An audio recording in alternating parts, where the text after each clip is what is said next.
Hello and welcome to the latest episode of Marketing Goodies, the obviously most loved podcast for marketeers and upcoming marketeers on Spotify, Apple Music, and also the vlog that we're creating at GottaBe Marketing on our YouTube channel. Today we're going to be talking about something that is very big and is set to become even bigger in the years to come. As more users join social media platforms such as Facebook, YouTube, Pinterest, Snapchat, or even Twitter during pandemic started to become yet again a platform that actually relived its moment. Many of them became content creators, crafting their own stories, photos, videos for others to see. During pandemic, we've seen even bigger increase in the campaigns towards influencer marketing. It is predicted that by the end of this year, 2020, the industry will be worth around $10 billion. That's over 7.5 billion pounds. 65% of the marketing budgets are likely to increase and include at least 22% to being spent on influencer marketing. So who's better to join me on this call than our very own digital and communication executive, Jack Bradley, who also happens to be a nano-influencer. So I am delighted to be bringing Jack onto this call today. Good Hello. morning. Thank you for having me. You're very welcome, Jack. Welcome to our London office. I know we're much further afield, but we're great to have you. And of course, we're going to talk about everything digital today. So it doesn't really matter where you are, as long as you've got people watching and observing you on those social media platforms. So Jack, let me bring this topic into life and kick this off by asking you, most importantly, who are influencers and why are they so important? So an influencer is someone who yields influence or has a power of persuasion over a customer's shopping habits. This is someone who typically has quite a few thousand followers, even into the hundreds of thousands and millions. And yeah, they will share, review, or simply just post about a shop, a location, a brand, and then it tends to drive traffic, be this footfall or online traffic to a particular brand, company, service, or as I say, location. And yeah, it leads to conversions and sales generations. But there are different types of influencers. Can you tell me more? Because obviously during the beginning of this, I've mentioned that you are a nano-influencer yourself. For somebody who's very new to this, what is a nano-influencer, or what is a mega-influencer, or even what is a micro-influencer? Because I know these are some of the terminologies that us marketeers are having to deal with, and I don't think everybody's actually aware of it. Of course. So you have 5 tiers, if I remember correctly. And you've got nano, micro, mid-tier, macro, and mega. Thank you. And your nano influencer is someone who would typically work on a gifting basis. This isn't always the case. If some brands have budgets, then they will be able to pay a fee, but they typically have between 1 and 10,000 followers. You're then looking at your micro influencers, which are 10 to 50,000 followers. Mid-tier is anything between 50 to 100,000. And between 100,000 to 1 million is a macro influencer. And then anyone who somehow surpasses the 1 million mark is a mega influencer. And this could be across different topics, whether it's fashion, beauty, lifestyle, food and drink, travel, fitness, even parenting. That's becoming a hot topic amongst content creators. Fantastic. And you've also mentioned another thing, gifting. I mean, yes, we have seen hashtag gifted here or there. What does that mean? So if you see a post and it says hashtag gifted, it means that the brand has gifted the product to the influencer. It does, however, mean that they weren't paid for it. This is simply that they were gifted the product. There's no fees, but it is somewhat sponsored. So why would a brand want to gift things for free to people? I mean, surely we're in business to make money, but we're not here to give out things for free. I mean, yeah, okay, sampling is a different story, but here we're gifting an actual product, and sometimes that can actually be quite expensive things. Exactly. Yes. So with gifting, it's kind of a way of saying, here's us paying you without giving you money. And for some influencers, you know, some brands, if they've got a pair of boots for £300 and they're gifting an influencer, that's, you know, that's more than perhaps they could charge as a fee. And so it's a brand's way of being able to, you know, what's the word? Sorry. To compensate the influencer without necessarily doing a financial transaction. And it could be because they're launching a particular product. It could be just around a particular time of year where they've gone, here's our new collection, and the influencer has picked this from this collection. And it could just be to promote a new store or anything where they feel that there is justification for promotion there. Sure. So let's now think about the history of it, because obviously it all somehow started. Can you walk us and give us a little bit of introduction to the history of influencers and how it all became a big thing? Because obviously during the pandemic, we've actually seen an even bigger increase in spending and more engagement as well, as we spend more time at home watching, browsing the internet. Of course, yeah. So it started in, you could even trace it back to the 90s when the blogging platform was first kind of established and people were writing about it. It was still very much a hobby, even up until the early to mid noughties. It was kind of towards 2008, 2009 that we started to see the emergence of bloggers and vloggers, which are the video blog equivalent of a blogger. And yeah, so that then typically the people who started to gain traction were your fashion bloggers who would have a whole website that they'd built or that they'd paid someone to build, just documenting their personal style or writing reports and write-ups of catwalk shows. You also had your beauty bloggers who were, you know, suggesting new products or saying why this foundation's not good for someone with dry skin, and so on and so forth. And then you had your YouTubers who were doing reviews akin to that, whether it's beauty or fashion. You also had a lot of people doing like get to know me videos and all these different tags and video trends. And it also was quite a great platform for people who wanted to review video games or, you know, or even just do a walkthrough whereby this is how you do this level. And then slowly but surely over the, you know, 2010s, it started to become more of a popular thing. YouTube was having countless, you know, viewers and audience members going to these different YouTubers and channels. You had the bloggers who were gaining traction, and some of them are, you know, averaging 500,000 reads and clicks and views per month. And then it, you know, it continually grew and grew and grew. And then with social media, it became this perfect marketing tool in which to go, here's some content I've uploaded. Instead of searching for it, you can click this link in my tweet, in my Instagram post or Instagram bio, in my Facebook, and so on and so forth. And it takes you through, and then they've kind of built this, well, following essentially in this fan base. And, you know, some of them now grace the cover of magazines. They're multi-millionaires. They've got businesses that are thriving or, you know, already predicted to be great successes. And it's all from this origin of just content creation. And why is influencer marketing so important to get it right, but also to pick the right people to work with you? Because obviously there are thousands and thousands of people who are potentially buying the following, and there are obviously people who are doing this organically, who are growing it as a result of the content they're creating.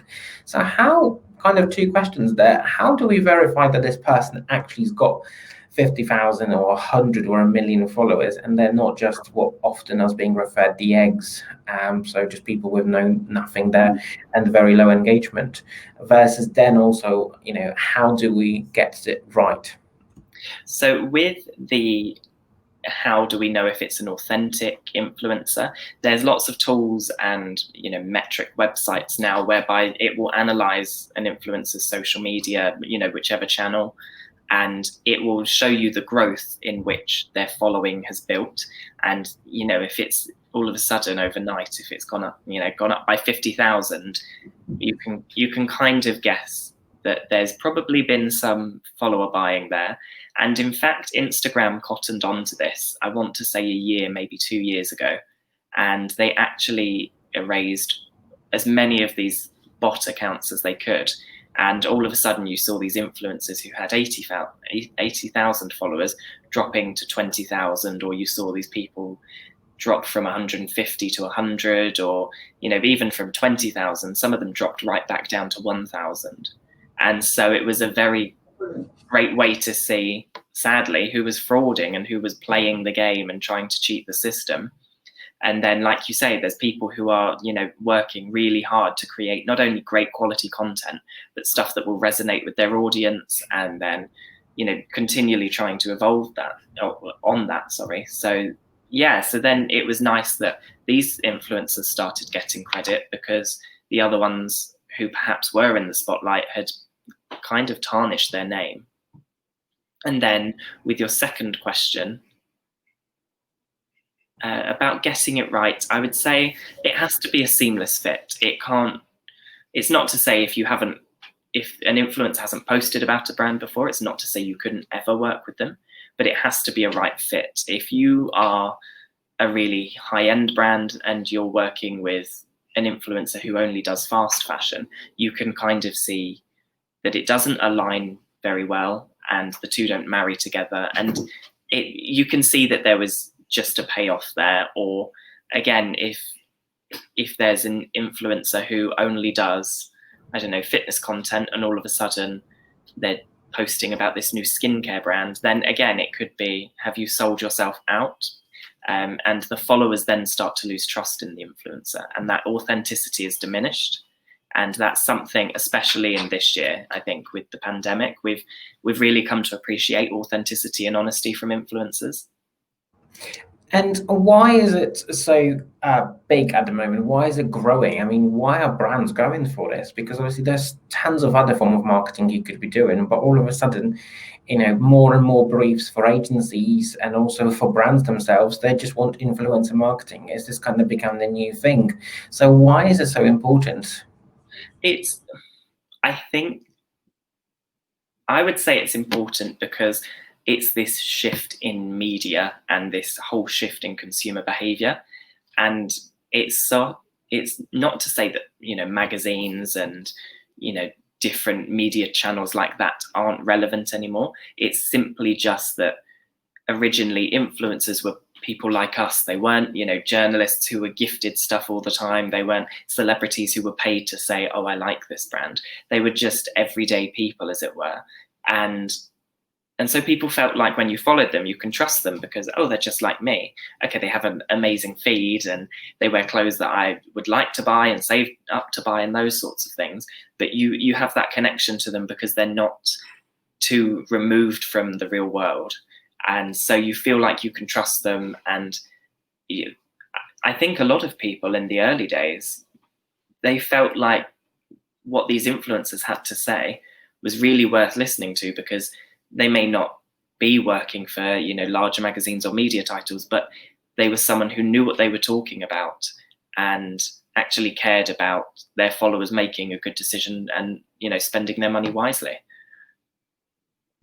Okay, fantastic. And how can brand get it right? I mean, what would be your tips in terms of making sure that they pick the right people and that they're selecting the right influencers to work with them? I mean, are there specific criteria that you would follow? You know, when you get invitations from people to collaborate, how do you pick the one that actually is suitable to you as opposed to just going for anything? Because potentially you could be promoting anything. I mean, yeah. From chocolates right through to cooking classes. Exactly. And I think you have to, well, my process, both as a content creator and then approaching it as a marketeer, I have to make sure, separate the two. From a content creator point of view, is it a brand that I would be interested in buying anyway? Or is it a brand that, okay, I may not necessarily have heard of them, but are they, you know, somewhat similar or in line with the sort of brands that I would buy from typically, or that I would dream of buying from? And then from a marketing point of view, you kind of do the same, but instead of would I buy from our brand, you would look at it and go, do we align with the sorts of brands that are featured on this influencer's feed, really? And, you know, I'm not saying if you're a handbag company, look at their fitness content and say, okay, yeah, we align, because that's going to be very difficult. But if, you know, you have to make sure that not only is the content appropriate for your brand, is the imagery in line, is their tone of voice, you know, something that resonates with the brand, or, you know, do they engage with their followers in a certain way? Do they cover that niche in a way that you feel the brand should be represented? Some businesses argue that it's better to get their loyal customers to become the influencers as opposed to paying somebody who's potentially never used the product, never actually engaged with them. So, I mean, how would you sort of reply to that? What would be sort of your comeback? You know, loyal customers who are familiar with the brands, they're already buying, that they know how to use it, versus the people that we're paying because they're fit in and they've got much bigger audience, much bigger following than our potentially Mr. Smith, who's been with the company for 15 years and been buying our product on our day-to-day basis.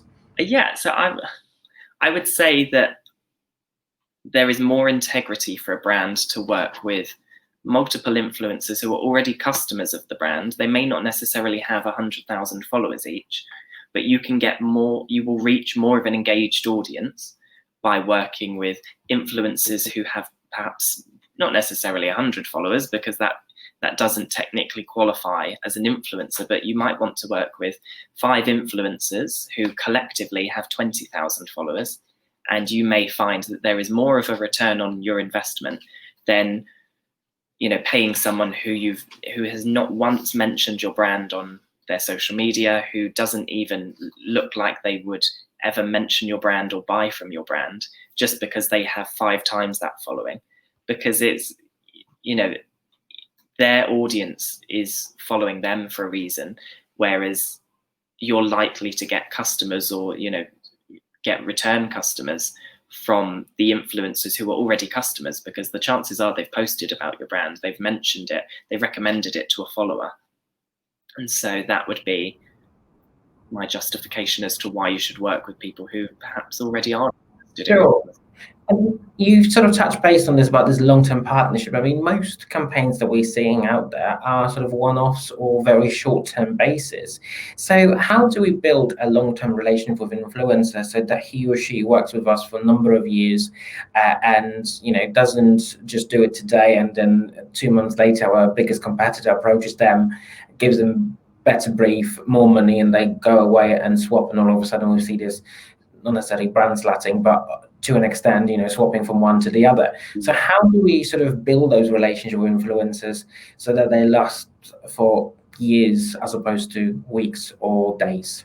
I understand some brands doing one-off campaigns. It's very much the model for the industry. But I think, like you say, in order to get an influencer to work with you for a number of years, you have to, again, as I say, make sure that they align with the brand. Are they someone who not only do you think would be interested, but would be interested for a longer period of time? And then I would approach them and say, we are doing a campaign. We would love to perhaps, you know, depending on whether they have representation, or whether they do just have a large number of followers, in which case they may incur a fee. But I would approach them and just say, you know, we're running this campaign and we would really love for you to be involved. And for this campaign, we, you know, explain, if you have a budget to pay them, you can say, this is our budget, and this would be the fee that we'd be looking to give you in addition to some products to try. And if you don't, you can be honest and say, we don't have a large marketing budget, but we would really love for you to try the products. And if you would like to share on social media, then that would be fantastic. And then once you've got that conversation going, you can start to say, we really loved working with you. Is there any chance that you're interested in a longer term partnership? And, you know, you can explore the avenues in which you could facilitate that, because some people will say, okay, I will, but just on social media. Or some bloggers will say, yeah, absolutely, I'll do X amount of blog posts for you, or this is the typical partnerships I've done, and learn how they operate. Because I think so many brands in the past have been very rigid in how they approach the partnerships, how they approach influencer marketing. And it can make the creator essentially feel quite stifled. And then some brands in the past have also stipulated you can't do this, this, or this, which is fine in terms of embargoed brands and competitors and not including them in the imagery. But if you stifle the creativity too much, the resulting content won't be what the influencer would normally do or could potentially do. And then coming back to this question of how do we pick and where do we look for them? Because obviously, even as an agency, we work with a number of influencers, and we obviously continue building our databases, building relations with these people, etc. But for small brands that potentially can't afford agencies, or they want to do it all in-house, I mean, what would be your one tip of advice to them in terms of how to select the best person, and also how to go about, talking to them? Because DMing is not just the option here. We're having to think about outside of the box. Yeah, I would say one way that I think is really great is if you're looking to do it based on location, for example, just look for that geotag. So if you're looking to, I don't know, say you're opening a cake shop in, I don't know, Chelsea or something, and you want people to come down and that sort of thing, look at Chelsea, look at West London, and look at the geotags and the hashtags surrounding that, because the chances are there's content creators who are so perfectly suited for this opportunity, for this partnership of sorts, that you could potentially find an absolute gem of an influencer through geotags or hashtags and looking at it that way. And then once you start to engage with these influencers, you'll find that similar accounts will start to show up in your explore feed, and from there you can start to develop a database. You can start to say, okay, well, I've got lots of influencers who do similar sorts of things, let's try new hashtags to search, or let's look for different locations. And I think that's really great, because with hashtags, you can target the topic, and then with your geotags, you can just go straight to the location you'd be looking to launch at, or activate in, or even just if you're in another country and you're looking to start working in a different region, you've got visual content that you can see right away. Or you can, just take to Google and put, I don't know, London-based influencers, and it will be a bit murkier in terms of results, because you'll get some who will actually show up, you'll get articles, it can be quite muddy and quite difficult to pick out what you actually want. But yeah, I would say start with geotags and hashtags, and then if that's a fruitless attempt, then work your way back and then approach it from search engines, or even just asking people that do you follow someone in London, or can you think of any influencers? Because the chances are your friend will follow an influencer. And that is the sort of an ongoing conversation that we have at GottaBe, obviously with our sister brand, GottaBe Ethnic, which specializes in sort of multicultural marketing. We continue looking for influencers that are specific to the markets that our client are looking to appeal to. And that could be as broad as an Asian female in London, or it could be as an African influencer in the UK, or it could be somebody else. So there are potential crossovers. But from the perspective of influencers, I mean, obviously, yes, as well as getting the brand engagement and getting the name out there, brand awareness, etc. How else can we measure the return that we're getting from these partnerships? Obviously, I appreciate we can do things like links and get those trackable things, but how else can brands really determine the ROI on these campaigns? So like you touched on, you can ask the influencer to provide metrics. If they have a business profile, they can do insights per post. So you can see how liked it was, how shared, saved, and how commented on, which will give you an indication of how well their audience responded to it. In terms of sales and lead generations and conversions, again, you mentioned about customized links. That's one really great way. A lot of brands will also offer like an affiliate code. So it will be Jack10 for 10% off your order. And then that way they can see how many conversions are coming through, as opposed to just the engagement of the post and how many followers they received. It's a better way in which to track this. And there's a few websites and software pieces out there that will allow you to see if there was any particular link clicking or different conversions in that vein. Sure. At the beginning, I've mentioned that obviously the industry is set to sort of become 7.5 billion pounds, sort of equivalent of 10 billion dollars.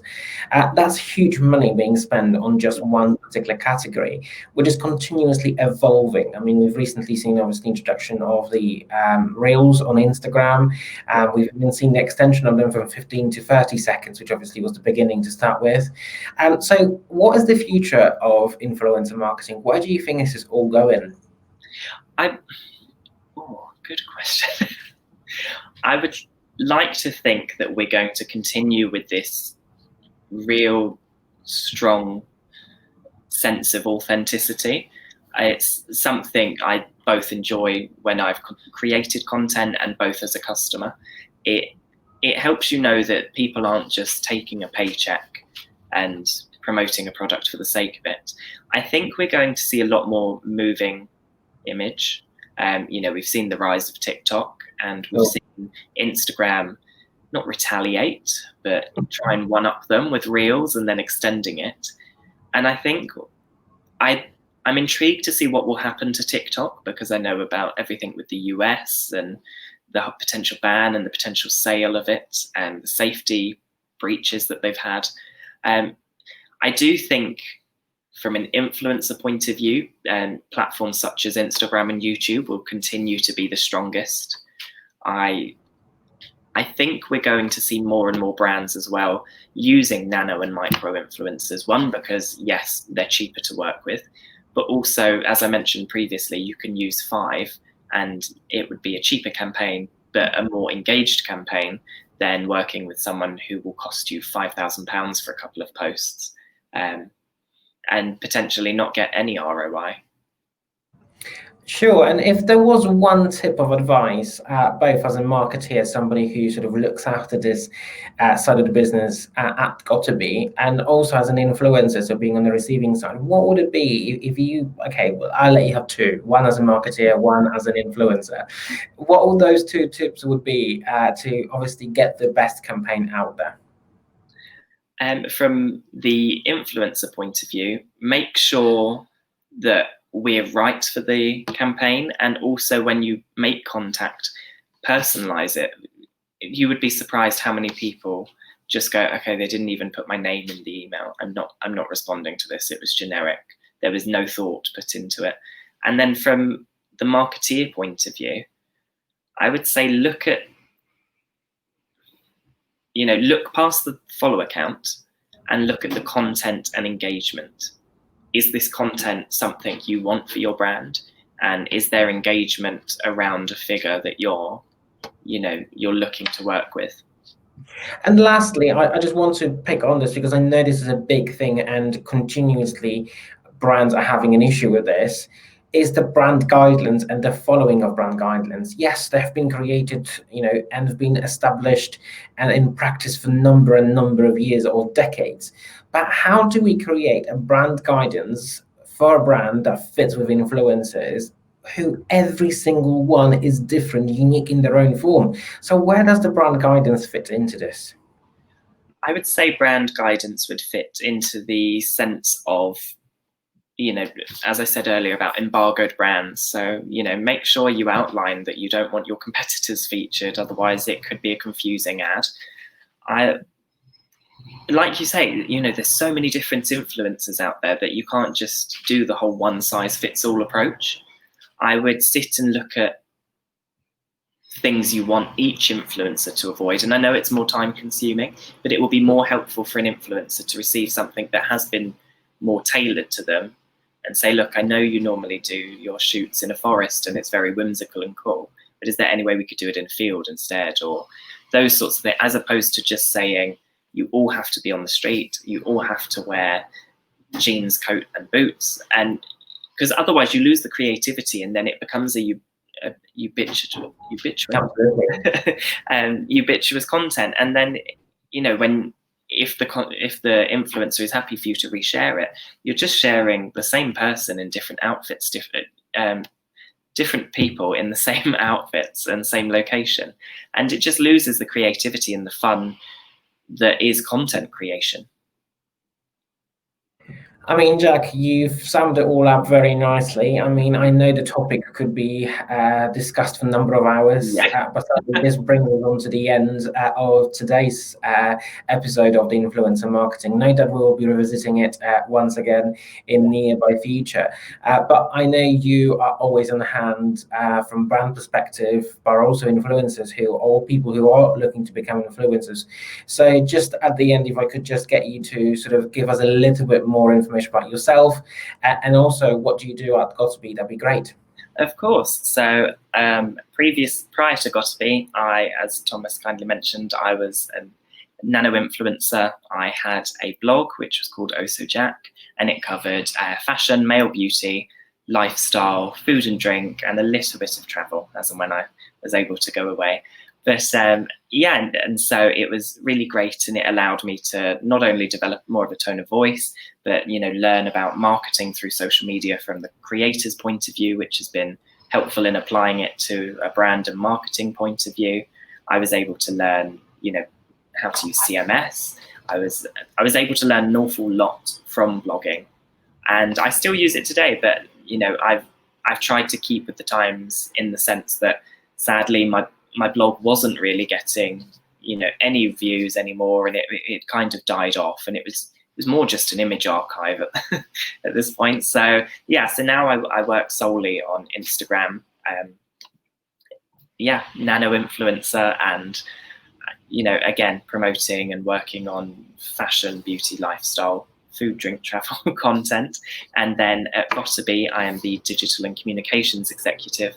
So I work closely with Tomasz and with the other members of the team to work on proposals and strategies for brands, looking at ways we could integrate digital, or looking at ways they could improve their current and pre-existing digital strategies. I create content, I get involved in the influencer marketing campaigns, and I just do a little bit of everything. Great. Thank you so much, Jack, for being today's guest. No worries. It's strange that we work for the same company, but in completely different offices. In different offices. So it's nice to see that despite everything going out there, the office is still standing. Lovely. It's lovely. It's all nice and clean still. I'm keeping it in shape, I promise. Great. Thank you so much for that. So this brings me on to the end of today's episode. But as I've mentioned, there's plenty more stuff coming up on a weekly basis. So make sure you subscribe and you do follow us. And there will be more content uploaded weekly. So stay tuned in. And once again, thank you for watching and listening today's Marketing Goodies by GottaBe. And of course, if you're listening to us on Spotify, make sure you check us out on YouTube as well. And likewise, if you are watching us on YouTube, make sure you subscribe to the Spotify channel too, or the Apple Music. And that's it from us, and we will be back here once again next week. Thank you very much.